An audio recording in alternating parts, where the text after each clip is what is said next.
Todo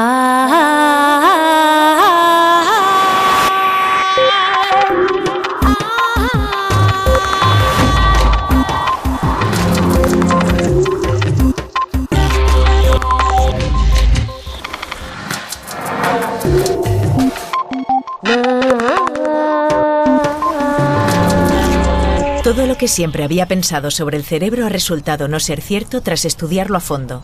Richard Hayer.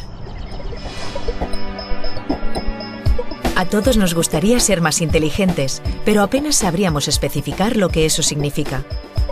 Desde hace más de 100 años, la ciencia trata de averiguar qué elementos de nuestro sistema nervioso resultan clave para poder calificarlo de inteligente. Eduardo Punset conversa hoy con Richard Hayer, neurocientífico que emplea las nuevas herramientas de la neuroimagen en el estudio de la inteligencia humana.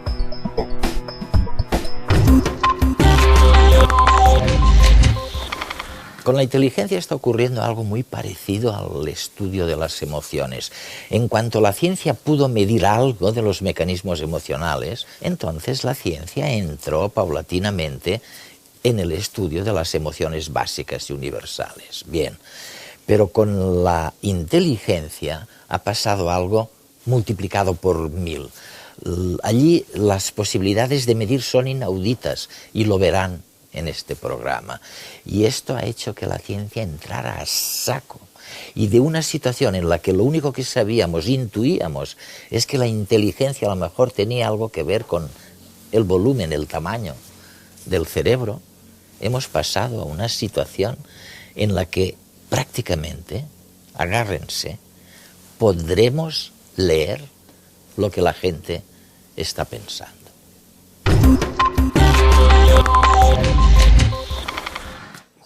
Qué cambio, ¿no? Qué cambio, profesor Hayer. En este tema de la inteligencia, hace 10 años todo el mundo estaba convencido de que dependía del tamaño del cerebro. Cuanto mayor era el cerebro, mayor era la inteligencia.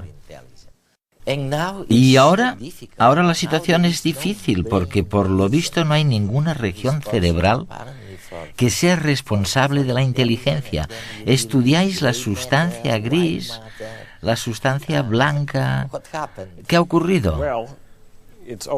Siempre es complicado, nunca es simple. Cuanto más aprendemos, más se complica la cosa. Como dices, hace 10 años se hablaba del tamaño del cerebro. Pero cuando yo empecé, hace 25 años, la polémica era si se podía estudiar científicamente algo como la inteligencia. Es verdad. Circulaban nociones distintas de lo que podía ser la inteligencia en cuanto a las pruebas para determinar el cociente intelectual. Estos test han estado disponibles desde hace unos 100 años, pero no estaban muy bien considerados por el público, aunque funcionen bastante bien. Había muchísima controversia sobre si la inteligencia se podía medir o estudiar científicamente o no. Ahora, 25 años más tarde, utilizamos la tecnología médica más avanzada de neuroimagen para estudiar el cerebro. Y por tanto podemos ver su interior con todo lujo de detalles, tanto en lo referente a la estructura como a la función cerebral. Pero además, podemos relacionar las partes del cerebro con los test de inteligencia y otras maneras de medir la inteligencia. Es divertido ver cómo las empresas, los psicólogos, los asesores, todos han descubierto que estos test de inteligencia funcionan, que cumplen su objetivo. Ok. Pero mientras hablabas, me acordaba que lo mismo ha ocurrido con las emociones, ¿sabes? Entiendo perfectamente por qué las personas pueden beneficiarse del estudio de las emociones, de la gestión de las emociones básicas. Pero, ¿de qué sirve investigar la inteligencia? ¿Cuál es el objetivo? ¿Es por motivos sanitarios? ¿Educativos? La inteligencia es uno de los fenómenos más complejos del cerebro. Según mi definición, la inteligencia establece diferencias entre las personas en lo bien que aprenden, recuerdan y razonan. Tenemos diferencias en esos ámbitos y también personas con retraso mental. ¿No estaría bien entender qué es lo que no acaba de funcionar en su cerebro para intentar encontrar un tratamiento? ¿Y no sería útil para todo el mundo si pudiéramos aumentar nuestra inteligencia, si entendiéramos los procesos biológicos del cerebro que conducen a la inteligencia? ¿Acaso no te gustaría ser más inteligente? Ya eres muy inteligente, pero ¿no te gustaría serlo más? Seguro. Sí, ¿verdad? Y ahora déjame preguntarte lo siguiente. Imagina que entendiéramos los procesos biológicos del cerebro que conducen a la inteligencia y pudiéramos desarrollar una pastilla que actuara sobre los factores de crecimiento en el cerebro que determinan la sustancia gris y la estructuración cerebral en las zonas relevantes para la inteligencia. No es inconcebible, ¿no? No, no es inconcebible. No. Mi pregunta es, ¿cuánto estarías dispuesto a pagar por una pastilla que aumentara tu cociente intelectual? Hombre, pagaría algo más de lo que pagaría por un iPhone, por ejemplo. Sí. Claro, es increíble lo que estás diciendo, ¿no? Dijiste en algún lugar, no recuerdo dónde ahora, que si se analiza el funcionamiento cerebral con estas nuevas técnicas de neuroimagen en una persona que mira un vídeo, se puede saber de qué va el vídeo, o podremos saberlo bastante pronto, ¿no? Mirando el cerebro. Hay muchos grupos que trabajan en todo el mundo con este problema tan complejo e intentan analizar imágenes del cerebro para ver cómo cambian mientras alguien ve un vídeo. Y luego ve si solamente con las imágenes del cerebro se puede inferir qué es lo que está viendo la persona. La posibilidad de hacerlo está ahí. Es decir, sería como leer la mente. No sé cuánto tiempo tardaremos en lograrlo, pero sí sé que ha habido algún progreso. Hay otra explicación de la base cerebral de la inteligencia que tú denominas el enfoque de la eficiencia en la inteligencia, o algo así, no recuerdo bien exactamente. ¿Pero a qué te referías cuando hablabas de esto? Hace 20 años hicimos uno de los primeros estudios con neuroimagen para analizar lo que hace el cerebro cuando una persona soluciona problemas difíciles, problemas de razonamiento abstracto y no verbal, como reconocimiento de patrones. Patrones. Sí, problemas muy difíciles. Y lo que descubrimos fue una gran sorpresa. No nos lo esperábamos. Cuanto más duro trabajaba su cerebro, peor lo hacían. Y cuanto mejores resultados tenían en la prueba, menos trabajaba su cerebro. Fue una gran sorpresa. Pensábamos que sucedería lo contrario. Nuestra manera de interpretarlo fue que lo que te hace inteligente no es la intensidad con la que trabaja tu cerebro, sino la eficiencia de su funcionamiento. Y nos hemos pasado los últimos 20 años investigando esta noción de eficiencia cerebral. Otra cosa que me parece fascinante de los resultados de vuestra investigación es que decís que la base cerebral de la inteligencia tiene mucho que ver con la memoria, la atención y el lenguaje. Sí. Hablaremos luego del lenguaje. Muy bien. Pero, ¿a qué os referís cuando decís que la base cerebral de la inteligencia tiene mucho que ver con la memoria? ¿Por qué? Hemos estado estudiando qué partes del cerebro se relacionan con las puntuaciones en los test de inteligencia. El motivo por el que los test que miden el cociente intelectual funcionan tan bien es porque incluyen una muestra de los distintos tipos de habilidades mentales que tienen las personas. Cuando correlacionamos la puntuación en los test de inteligencia con la cantidad de tejido cerebral, la cantidad de sustancia gris del cerebro, buscamos las partes cerebrales en las que hay una mayor relación. Es decir, aquellas en las que cuanta más sustancia gris hay, mayor es la puntuación. Y lo encontramos en algunas áreas cerebrales, distribuidas por todo el cerebro, pero ubicadas en las mismas zonas que la memoria, la atención y el lenguaje. Y el lenguaje. Por tanto, creemos que la inteligencia de los seres humanos se construye sobre esos procesos psicológicos básicos. Cada día nos cruzamos con pequeños héroes que poseen grandes capacidades, si bien no nos damos cuenta y lo consideramos normal.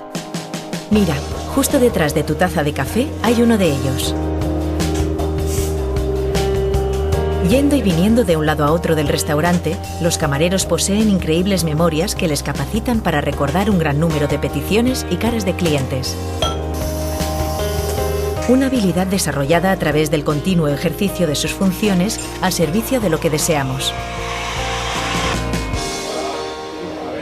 Yo quiero un té con limón. Un cortado corto de café. Cortado corto de café. Agua con gas con una rodaja de limón. Un café con leche la leche natural. Un té con limón. Pero, ¿cómo lo hacen? Comencemos por decir que estos echan mano de uno de los pilares básicos en los que descansa la inteligencia. La denominada memoria de trabajo o la capacidad de almacenar información con una precisión fotográfica durante un breve lapso de tiempo que, por lo general, es de unos segundos, pero puede llegar a un par de minutos. El tiempo que el camarero puede retener la información limita el resto de los recursos de procesamiento de la inteligencia, comprometiendo las otras tareas que deba realizar. Para recordar todas las comandas, lo primero que sirve es la experiencia de hacerlo cada día. Si es una mesa grande que hay 6 personas, intento quedarme con la cara para llevarle lo que me ha pedido a esa persona. Intento también recordar a algún amigo si toma algo y asociarlo a él. Pues como yo, pues como mi amigo tal. Sí. Digo, esta va a ser tiquismiquis y se me lo va a pedir descafeinado, descremado, desnatado, con sacarina.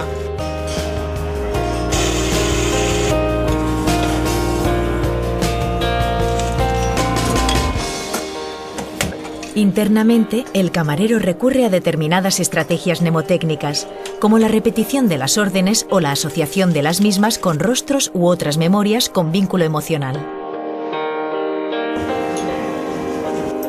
Estas agrupaciones son básicas para poder retener a corto plazo la información recibida y utilizarla luego, así como para almacenarla a más largo plazo. Y si no, haced la prueba. ¿Reconoceríais vuestro número de teléfono agrupado de forma distinta a la que lo habíais memorizado?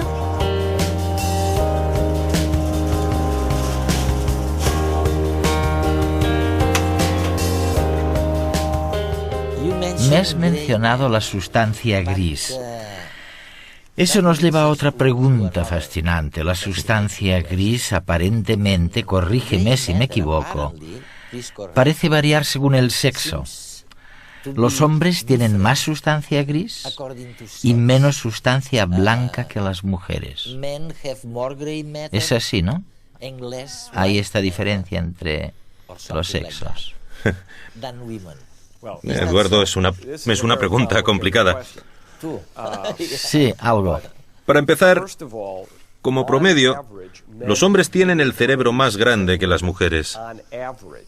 Pero se trata de un promedio y es una diferencia pequeñísima. Muchas mujeres tienen el cerebro más grande que muchos hombres. Hay mucho solapamiento. Y los hombres y las mujeres tienen la misma inteligencia. Pero cerebros distintos. Cerebros distintos, sí. Así que la pregunta es, ¿de cuántas maneras distintas puede organizarse un cerebro para la inteligencia? Al parecer, el cerebro se organiza de una manera en los hombres y de otra manera ligeramente distinta en las mujeres con la misma inteligencia. Y la razón por la que es importante no es para estudiar las diferencias entre hombres y mujeres, sino porque esto demuestra que el cerebro es muy flexible y que tiene distintas maneras de hacer lo mismo. Pero siempre que hablamos de diferencias entre hombres y mujeres en el cerebro o en una actividad mental, debemos tener claro que hay más similitudes y coincidencias que diferencias. No se puede mirar un cerebro y decir, este es el cerebro de un hombre, o ese es el cerebro de una mujer. Hasta ahora la inteligencia era como el alma, difícil de definir y más aún de situar, si bien, hoy en día, es posible vislumbrar su actividad. Las técnicas de visualización nos han permitido ver que no existe un centro en donde resida la inteligencia, sino diversas áreas relacionadas con ella, principalmente en los lóbulos parietal y frontal, así como en el cuerpo cingulado anterior. áreas que están más densamente desarrolladas en cerebros geniales como el de Einstein. Además, a este nivel, el de la genialidad, se da otra curiosa característica. Y es que en promedio no hay diferencia entre la inteligencia de un hombre y una mujer, pero entre los genios son más escasas las mujeres y solo 1 por cada 10 hombres alcanza esas cotas de inteligencia. A lo que hay que añadir que esas excepcionales féminas lo logran a través de la activación de áreas cerebrales distintas que los hombres. Así, en el hombre, la mayor parte de la materia gris, el procesador, implicada en la resolución de problemas, se encuentra en el lóbulo temporal, en una de las áreas relacionadas con el lenguaje, el área de Wernicke. Mientras que en las mujeres, la materia gris que se encuentra correlacionada con la inteligencia se halla en el área de Broca, también implicada en el lenguaje. Además, la materia blanca, compuesta por los axones de las neuronas que conectan entre sí partes distantes del córtex, se presenta mucho más organizada en determinadas áreas en las personas de gran inteligencia. Y es que esta no solo requiere capacidad de procesamiento, sino también velocidad. Y la materia blanca del cerebro corresponde a las vías de alta velocidad. Por tanto, el cerebro de las mujeres más geniales presenta más materia blanca ordenada que el del hombre, en especial en el lóbulo frontal. Ya que mientras uno basa su inteligencia en la potencia de su procesador, en la otra prima la velocidad, y sin embargo, tanto si estas dos capacidades son elevadas como si una de ellas es mayor que la otra, se alcanzan los mismos niveles de inteligencia.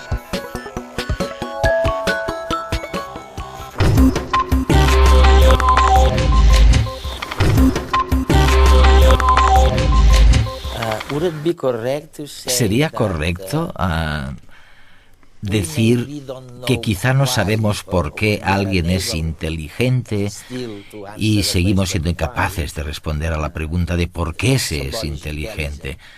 Pero en cambio conocemos las morfologías, los lugares importantes para ser inteligente. Y en esto hay algo de nuevo muy fascinante. Por lo visto, habéis descubierto que la potencia de procesamiento del cerebro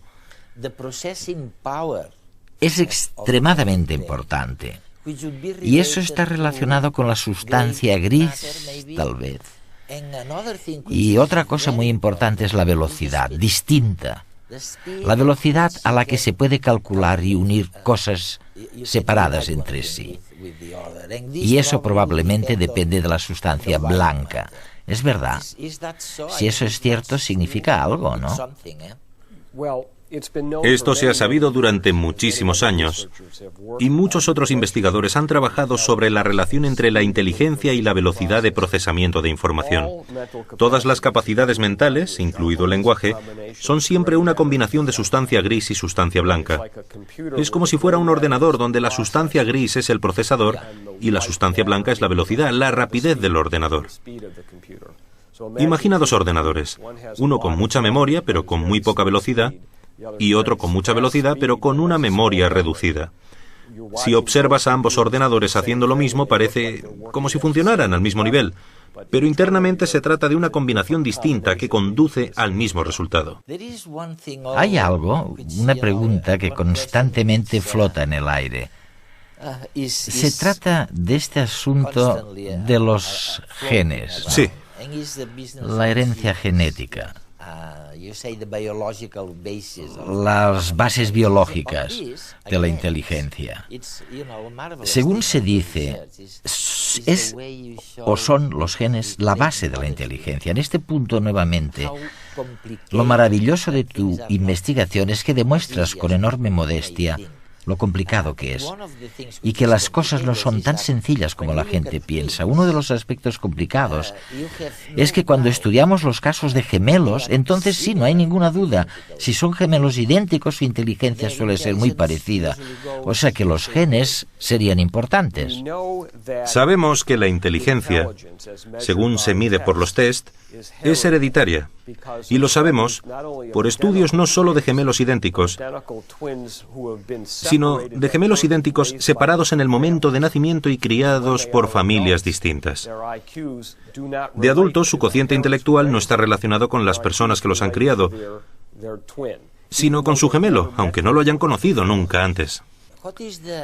¿Cuál sería el experimento que te gustaría que comentáramos sobre la inteligencia, ¿no? Aquel tipo de experimento que pudiera explicarle a los telespectadores algo que no supieran sobre la inteligencia. Déjame que te cuente uno de mis experimentos favoritos que hicimos hace muchos años. En 1992, después de descubrir por primera vez esta relación de eficiencia. Nos preguntamos qué es lo que hace que un cerebro sea eficiente y si esto... Bueno, si es esto lo que sucede cuando uno aprende algo complicado. Hicimos un experimento para estudiarlo en varias personas. Les enseñamos a jugar a un videojuego durante unos minutos y después obtuvimos imágenes de su cerebro mientras jugaban. A continuación les pedimos que practicaran el juego durante 50 días. 50, sí, y mejoraron muchísimo. Luego volvimos a obtener imágenes de su cerebro. El juego que utilizamos fue el Tetris, que hoy en día es famosísimo. Pero cuando hicimos el experimento en 1992 no era tan conocido. Lo que vimos fue que la segunda vez que jugaron a Tetris, después de 50 días de práctica, las imágenes de su cerebro mostraron menos actividad. Menos. Sí, incluso aunque el juego era más rápido y más difícil. Se habían acostumbrado. Eso es, así demostramos que el cerebro se vuelve eficiente. De hecho, les hicimos a los participantes una prueba de inteligencia. Y cuanto mayor era su puntuación en el test, más eficientes se volvieron sus cerebros. El experimento demuestra que el cerebro se vuelve más eficiente cuando aprendemos algo complicado y que esto tiene algún tipo de relación con la inteligencia. Frente a grandes problemas, el cerebro que mejor resuelve no es el que más se devana, sino el que menos trabaja, mostrándose relajadamente más eficaz. Sin embargo, para esa relajación cerebral es indispensable llevar a cabo un aprendizaje previo, a menudo tedioso, hasta desarrollar ese talento ordinario o extraordinario que poseemos.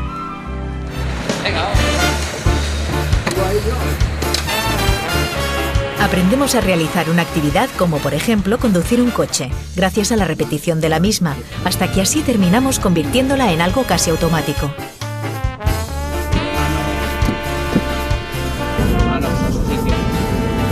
Con cada clase, nuestro cerebro se va familiarizando, sin notarlo, con las distintas variables implicadas en la conducción. Ensayos que más tarde nos ayudarán a afrontar y tomar decisiones, a veces vitales, en cuestión de segundos.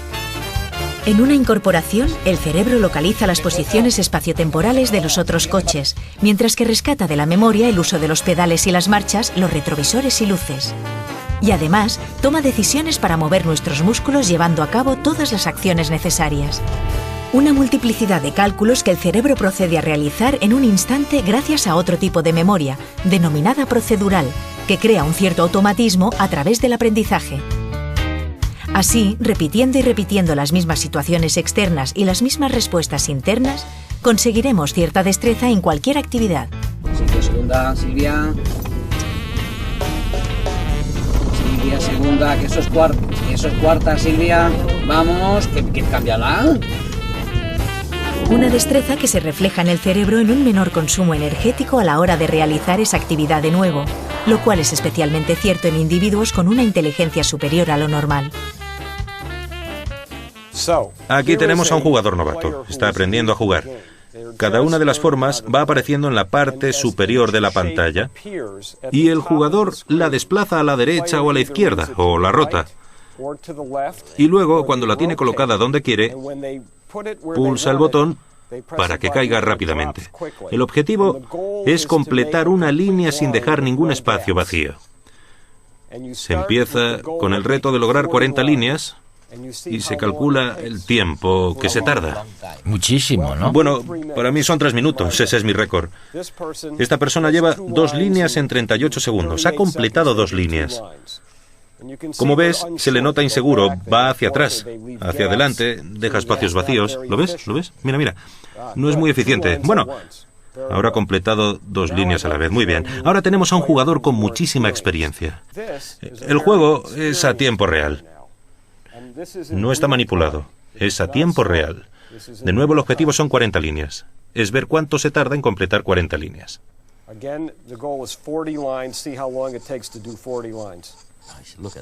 Fíjate. A tiempo real.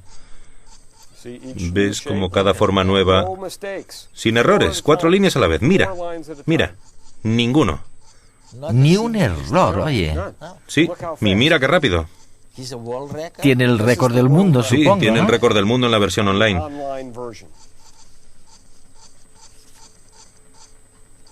Va tan rápido que cuesta creer que lo esté haciendo un ser humano. Ya lo tenemos. Recuerda que la otra persona tardó 38 segundos en conseguir 2 líneas. 38 segundos. Increíble. Es fabuloso. ¿Cómo lo hace el cerebro? Imagina que pudiéramos sacar imágenes del cerebro mientras esta persona juega a Tetris así. ¿No sería interesante? Incluso al hacer algo sencillo, una tarea sencilla,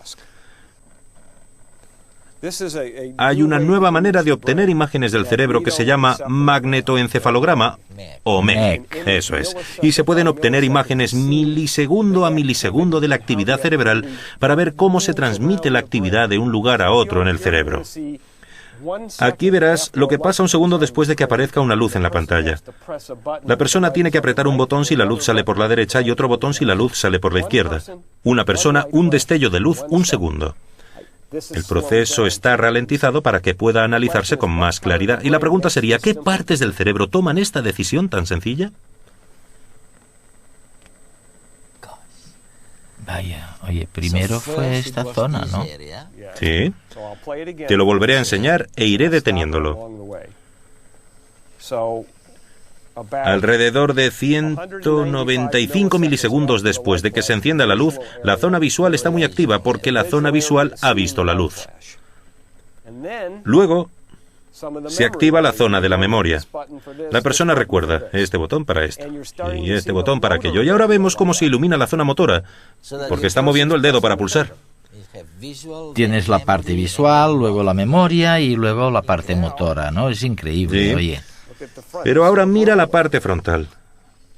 Es la región verbal del cerebro, que se activa tras solamente 510 milisegundos, medio segundo. Mira cómo circula la información por el cerebro. Y después, tras 800 o 900 milisegundos, todo se queda muy tranquilo. Imagina lo que pasaría si pudiéramos obtener imágenes así, mientras alguien está jugando al Tetris y tomando todas estas decisiones tan complicadas.